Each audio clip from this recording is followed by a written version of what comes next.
It seems so obvious to me that the idea of rewilding should be part of business that I often struggle to articulate why the concept is so important for us as entrepreneurs and for business as a whole. But I will give it my best shot right here. Rewilding has emerged from conservation as a more progressive pathway where nature is allowed to restore itself through its natural processes of shaping the environment, which repair and restore the degradation that we have caused. Rewilding restores diversity, and diversity supports life. It encourages a balance between human activities and the well-being of nature.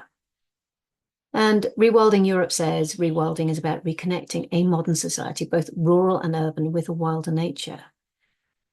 So I guess the question is, how does that play into business? There is this incredibly long and complex history of business exploiting nature for profit.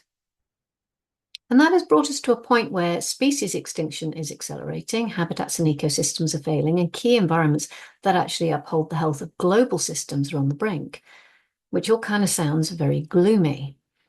But if rewilding has taught us anything in the relatively short period of time that it's been around, it's that nature has an extraordinary capacity to restore and recover. It's natural processes that hold the key. Now, business ethics and approaches have created much of this mess, so the reverse also holds true. Changing how we do business has the potential to restore. Rewilding business begins with changing thinking and then actions. So that has to start with individuals because so much of the thinking has become ingrained in how we function as entrepreneurs. So if we change this, then we can put so much more change on the table. So if we change how individual entrepreneurs approach business, then the entire business dynamic will eventually reach a critical mass that is going to accelerate positive change. 95% of all businesses in the world are small or micro businesses. They hold up our economies. They employ the most people. So making changes here has the greatest potential to bring positive change and deliver cultural transformation of business values and actions in the process. I believe there are something like 400 million businesses across the globe. A tiny percentage of these are the ones that control the most wealth and have the greatest perceived influence. It's probably less than 100. But it is perceived power. The real power lies with the small businesses that you and I have. And if we rewild our businesses, all businesses will begin to understand their power to catalyze change. So what does that look like in practice? Well, the truth is it's an evolving picture. We have to start at the beginning in each business and then walk the path that actually appears before us. And there is so much that we don't know, but we're never going to know it unless we begin to make changes. So I wanted to take this opportunity to outline some changes that you can make really easily in your business to begin that rewilding journey. And it comes down to some simple principles we can adopt that nature shows us. The first is rhythm. Nature has cycles and it has seasons, and these are visible to us every single day and night through the passage of time. We have lunar cycles, seasons, the journey of a seed to a flower to a seed, birth, death, and so many more. Nature is rhythmic. Business, on the other hand, is not. It's full-on productivity every minute of the day, and the more we move into a 24/7 culture of availability, the more we move away from this rhythm. The notion of productivity is societally conditioned. How often have you felt guilty for taking some downtime? Even a short breather in the middle of your day might have you worrying that you're losing out. Real productivity includes quiet times of not doing. It's in the not doing that we make space for growth. How often do you get the best ideas in the shower or walking the dog or driving or cooking? That's a classic example of the need to be not doing. In my business rewilding membership, I give everyone a weekly prompt to take out into nature so that they can make nature part of their workday. It helps them to be more productive, not less.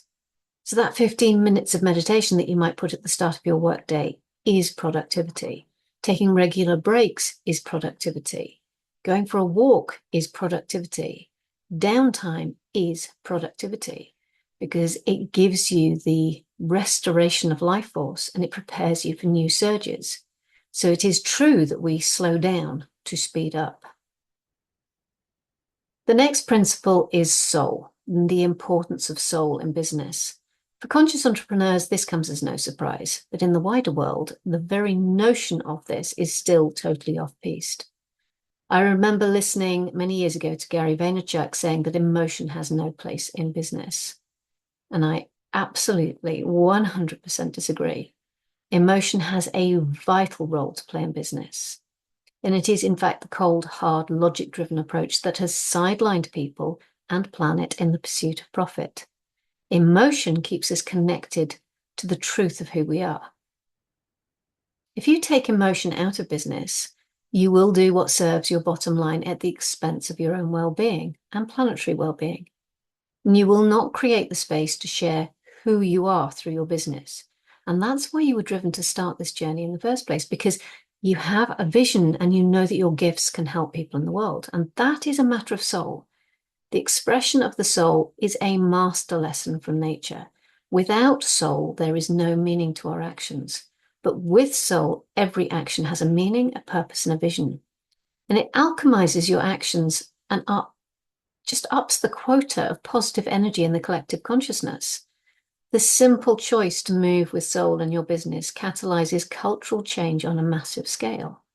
And it makes you feel good and more empowered. And when you feel good, you do more good in the world. So it's a win-win. Another strong principle in nature is diversity. Ecosystems are a tapestry of life forms. Each life form works with others to shape the environment and nurture health. Now, every week I share a note from nature via email. And recently, one of those was that imbalance looks like domination. In nature, when we have domination of an environment, it's an indication of disturbance and imbalance. Now, when we look at business, predominant thinking is market domination. We see this with the handful of mega corporations who have hoovered up many smaller businesses under their umbrella. Their objective is to gain the widest possible market domination. Nature works very differently. It specializes. It chooses to nail its niche and be very specific. And this is actually why we have so many species that are at high risk of imbalance, because the ecosystems they live in are so finely balanced that disruption that we tend to wreak throws out all of those interdependencies. Now, a healthy environment for your business is a diverse one. And the diversity comes from understanding and listening to your specificity, that unique blend of skills and perspective and passion that drives you, and then designing your business around this rather than what the market thinks it wants or what it's been told it needs. Because markets are dynamic. Consciousness is constantly evolving. You are shaping the environment you are in by being part of the diversity and creating a complex web of what I call neural pathways for your business to thrive. So the more specific you are and the more diverse the environment you find yourself in, the healthier your business will be. Diversity is intrinsically linked to another core principle, which is purpose. Soul-led business has purpose. There is something that you are called to create, to enact, and it is a calling. It's not something you can overlook or deny without causing deep discomfort inside. And you might try to stuff it down, you might try to ignore it, but it will keep coming back. Now, every part of nature has a purpose within an ecosystem to help shape it, to create the conditions for life to thrive. And this long-held tenet of profit above all else has very little place in a rewilded business. Soul before profit counts here. Maintaining a focus on purpose creates conditions and opportunities that you couldn't have imagined to grow with your business in new and exciting ways. Now, I've talked a little bit about competition, but it's a big word in business. What's the competition up to? How can we get ahead? How can we edge them out? These are standard conversations. It's kind of ironic that this is the focus, and yet it's long been known that when businesses of a similar type locate in the same area, everyone actually does better. And that's why you find car dealerships amassing in a particular area, or phone shops or clothes shops. And it really does show that competition is an illusion that has come out of a very deep-seated fear of scarcity. Nature is naturally abundant. And that abundance flows when there is collaboration and cooperation. So when we adopt the principle that all life forms are contributing to overall well-being, then we begin to value the diverse landscape our businesses operate in. We stop feeling threatened by the competition and start to see the opportunities for everyone to thrive. And in those circumstances, there's no cost to giving unless we are closed to receiving. Together we rise may be overused, but it is also true.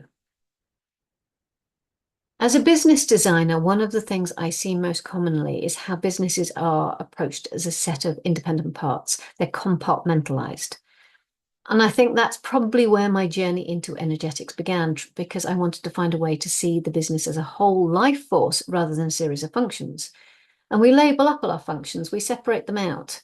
And that's a tendency we see reflected to us in science. If you take, for example, the creation of pharmaceuticals, we'll take something, a natural plant, and we'll take a compound out of it to concentrate the action of just one part of its whole being. In business, we might focus so intensely on social media marketing that it actually becomes our entire focus. And there are many, far too many messages out there from businesses about the secret thing no one else is talking about. And these things are never panaceas, because every business is different. The notion that there is one thing that you can do or change to put you on a different path is a nonsense, because it overlooks that critical importance of the whole life force. In nature, when we block the flow of energy of the whole, we get decay. Rewilding is, at its core, a process of restoring energy flow. It restores vitality. A business is a form of consciousness, an active presence in the web of life. It is a whole, not a series of parts. So focusing on the parts at the expense of the whole dissipates the energy and the potential of the business in the medium to long term. By seeing your business as a whole, you can begin to work with it as an ecosystem in its own right, each part working together to bring vitality to the whole. Business ecosystem planning, which is an approach I use, restores the flow of energy between the functions to bring about vitality for the business, which lays the foundation for individual activities and strategies for growth that feed the whole business. Now, the final principle I want to touch on today is well-being.